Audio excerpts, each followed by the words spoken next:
Officials from Bank of Uganda returned to the Parliamentary Committee on Commissioned Statutory Authorities and State Enterprises to respond to concerns raised by former directors of the 7 commercial banks dissolved by the central bank. The central bank officials returned with the Minister for Finance, Matia Kasaija.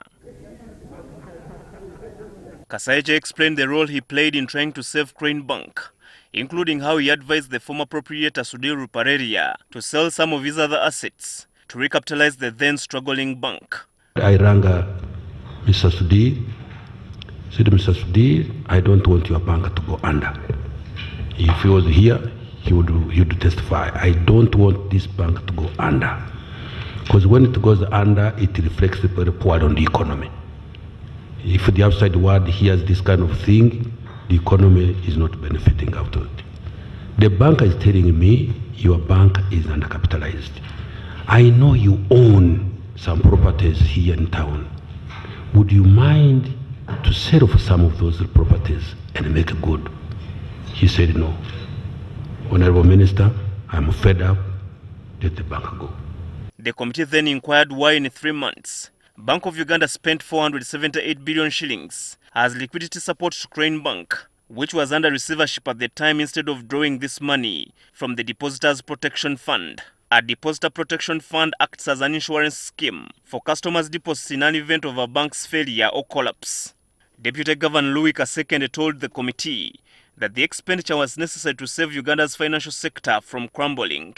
What forms your policy decision for you to say, yes, there is this Depositors Protection Fund provided for, but we shall use other money to pay? This one, if the bank, especially if it is a domestic, systemically important bank, you may take the decision of not closing it. It may even be insolvent, it may be having liquidity problems, but you take a decision for the stability of the system. The moment, this is a point that I have said several times, the moment you leave it open, then you meet the liquidity requirements. However, MPs raised questions on why the central bank wants former Crane Bank shareholders to pay back the money, yet it was Bank of Uganda that spent it. According to the MPs, since by that time Crane Bank was under statutory management, the central bank acted as the lender, receiver and the regulator at the time the money was spent. So if you have to determine the cost of managing that institution, but to the extent that those costs are suffered by the directors of the distressed institution, the shareholders, then I find a problem. Because you see, this sort of thing, the resources you hold them in trust actually. You hold them in trust. And the people who are the owners of the resources you are using are now asking questions. You're the ones deciding how to recover it.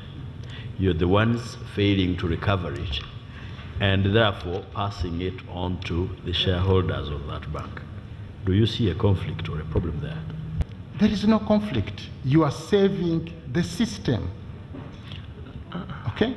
At that point, you don't want to say, I'm saving this one bank, but I'm saving the whole system.